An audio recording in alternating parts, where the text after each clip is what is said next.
So may nagtanong sa akin dito, kapag kumakanta daw siya, mostly kinakapos daw siya pag kumakanta. Ibig sabihin nun, hindi mo masyadong nagagamit or hindi mo talaga nagagamit ng tama ang diaphragm mo, kaya ka kinakapos. So kapag kumanta ka kasi, kailangan mong gumamit ng diaphragm. Kasi si diaphragm ang magsusupport ng hangin para makakanta ka ng tama at ng ayos.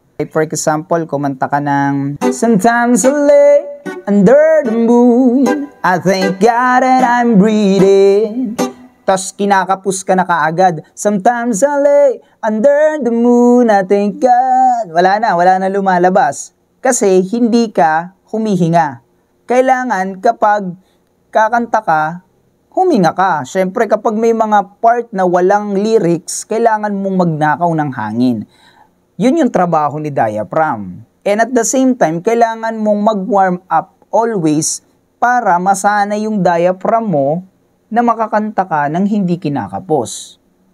Okay? So for example na lang, eto, pag kumanta ako, sometimes I lay, huminga na ako muna. Pag kumanta ako, hinga muna, ipon ng hangin sa diaphragm, hold. So ipon ng hangin sa diaphragm, tapos i-hold ko siya.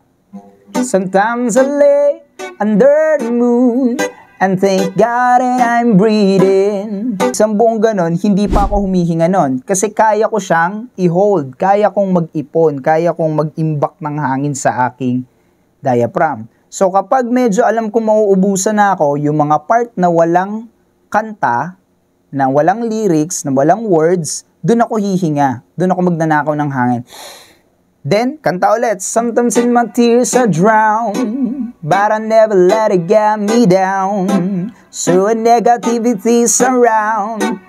Hinga. Kailangan mo magnakaw eh. It depends on you kung saan mo ipapasok ang paghinga mo.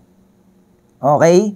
Basta, every time ng rest yung lyrics, nagpapahinga ang lyrics, walang lyrics yung instrumental na tumutugtog, dun ka huminga.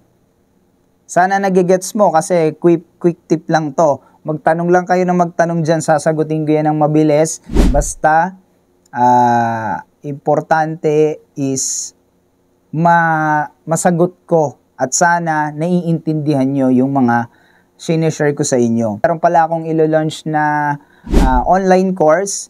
So, pwedeng-pwede kayong mag-avail nun. Pero, malapit ko nang ilabas yon. So, message lang kayo sa Facebook page natin. At paalala ko lang, sa pagkanta, walang overnight. So, marami akong mga free tutorial dyan.